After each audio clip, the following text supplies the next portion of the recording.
बहू सुरभि आ रही है, इस बार तुम मायके मत जाना। उसे 7वें महीने चल रहा है। वे डिलीवरी के बाद ही यहाँ से हुए कहाँ जाएगी।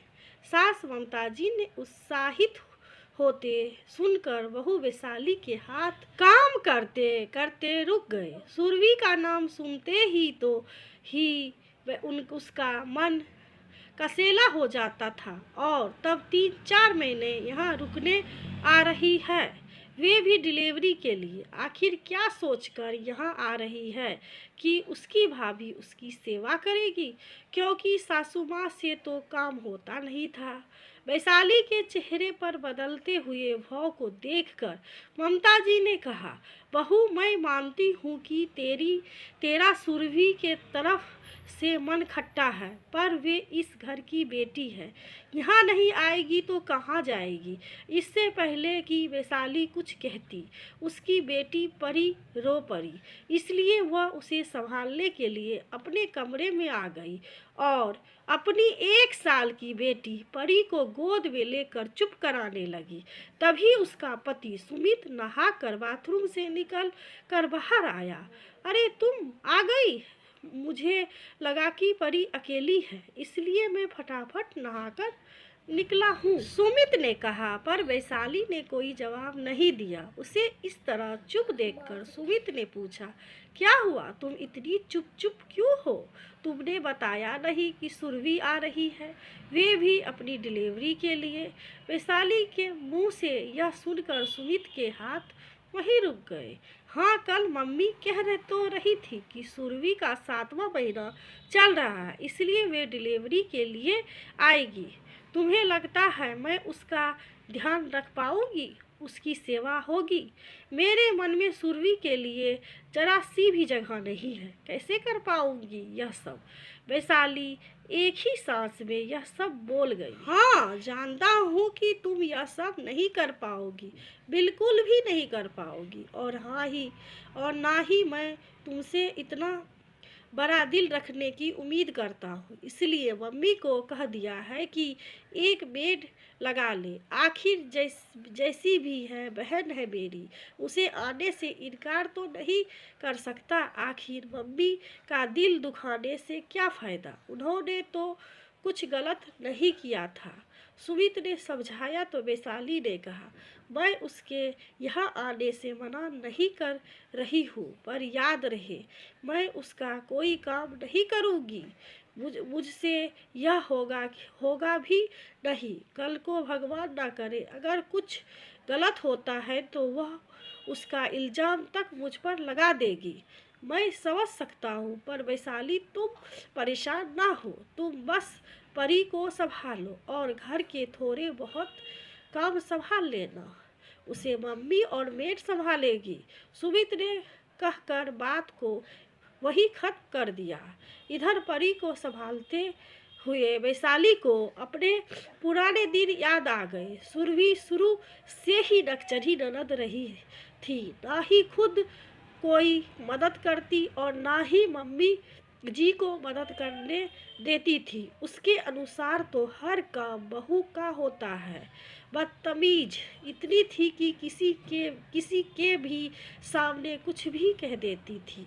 मम्मी जी और सुमित उसे खूब डांटते थे, लेकिन वे नहीं सुधरती थी, उल्टा वह उससे लड़ पड़ती थी। वे जानबूझकर उसे डांट पड़वाती थी। जब वे प्रेग्नेंट हुई थी तब भी सुरभि ने उसे परेशान करने में कोई कसर नहीं छोड़ी थी। सुमित उसके लिए कुछ भी खाने पीने की चीज़ लाकर आता तो सुरभि पहले उसे अपना हक जमा लेती। कई बार तो उसके कमरे में से खाने पीने की चीज़ें उठाकर ले जाती। ममता जी उसे खूब डांटती, पर वे थी कि सुधरने का नाम ही नहीं लेती थी। अरे मैं इस नालायक लड़की का क्या करूँगी? इसके पापा और दादी ने इसकी हर जिद पूरी करके इसे नकचढ़ी और जिद्दी बनाकर रख दिया है। कितना बड़ा करती थी तो मुझसे लड़ने को तैयार हो जाते थे। हमारी बेटी को कुछ नहीं कहो, पर अब वे दोनों चले गए। और इस बिगड़ेल कर मेरे माथे छोड़ गए। लेकिन जब वैशाली जब 7वें महीना चल रहा था तब उन दिनों ममता जी के बड़े भाई की मृत्यु हो गई। अब ऐसे समय में ममता जी और सुमित को ममता जी के मायके जाना पड़ा। लेकिन ममता जी के जाने से पहले सुरभि को अच्छे से समझा कर गई थी कि वैशाली को जरूरत हो तो संभाल लेना, तरत के नाते ना सही इंसान होने के नाते ही संभाल लेना। ममता जी को 2 दिन के लिए जाना था, इसलिए सुरभि को सख्त हिदायत दे गई थी कि वो 2 दिन कहीं न जाए, पर घर पर ही वैशाली के पास रहे। लेकिन सुरभि तो अपने कमरे में मस्त रहती, उसे वैशाली से कोई लेना देना नहीं था। सिर्फ खाना लेने के लिए बाहर आती या फिर अपने झूठे बर्तन रखने के लिए। वैशाली अगर उसके पास उसके कमरे में जाती तो वो चिढ़ जाती और लात मार कर उसको कमरे के बाहर निकाल देती और अंदर से दरवाज़ा बंद कर देती। लेकिन दूसरे दिन वैशाली को सुबह से ही परेशानी थी। उसने 2-3 बार सुरभि से कहा तो सुरभि ने कहा, अरे आज की ही तो बात है, कल भैया आ जाएंगे तो उनके साथ हॉस्पिटल चले जाना, आज जैसे भी हो सहन कर लो, मैं कहीं नहीं जाऊंगी, कहकर वैशाली के मुंह पर ही अपने कमरे का दरवाज़ा बंद कर लिया। कुछ समय पश्चात वैशाली को ब्लीडिंग भी शुरू हो गई। उसने सुरभि से कहा, लेकिन सुरभि ने ना तो दरवाज़ा खोला और ना ही कोई बात। आखिर थक हार कर वैशाली ने सुमित को फ़ोन किया और अपनी स्थिति बताई। सुनकर सुमित ने अपने दोस्त को फ़ोन किया और उसे उसकी पत्नी के साथ अपने घर भेजा। जब तक दोस्त और उसकी पत्नी घर पहुँचे तब तक वैशाली की हालत ज़्यादा खराब हो चुकी थी।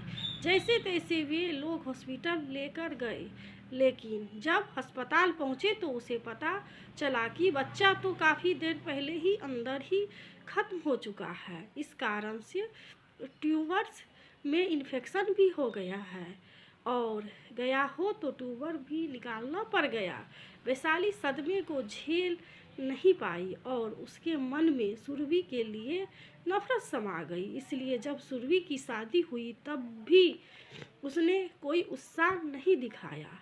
लेकिन उसकी हालत देखकर ममता जी और सुमित ने मिलकर यह निर्णय लिया कि वे एक बच्चा गोद ले लेंगे। इसलिए 7 महीने पहले ही उन्होंने परी को गोद लिया था। आखिर परी को गोद लेने के बाद वैशाली की हालत में कुछ सुधार हुआ, लेकिन सुरभि के लिए नफरत मन से नहीं गई। आखिर 2 दिन बाद सुरभि भी यहाँ आ गई, लेकिन वैशाली ना तो उससे बात करती और ना ही उसका कोई काम करती और इसके लिए ममता जी और सुमित उसे कोई बंदिश में नहीं रखते। आखिर एक दिन सुरभि ने चिड़चिड़ा गई, मेरा काम तो या मम्मी करती है या फिर नौकरानी। तब ममता जी ने उसे साफ साफ कह दिया कि बेटा, जब तक मैं हूँ बस तब तक ही तेरा मायका है, इसके बाद उम्मीद मत करना, क्योंकि तूने अपना मायका खुद ही ख़त्म कर दिया। तूने कभी भाभी के लिए कुछ नहीं किया जो वे तुझे अपना मानेगी।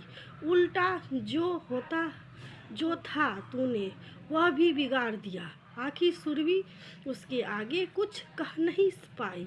समझ गई कि मम्मी के बाद उसे कोई झेलने वाला नहीं है, पर ननद होने का घमंड इतना था कि उसने कभी भी इसके लिए वैशाली से माफ़ी नहीं मांगी।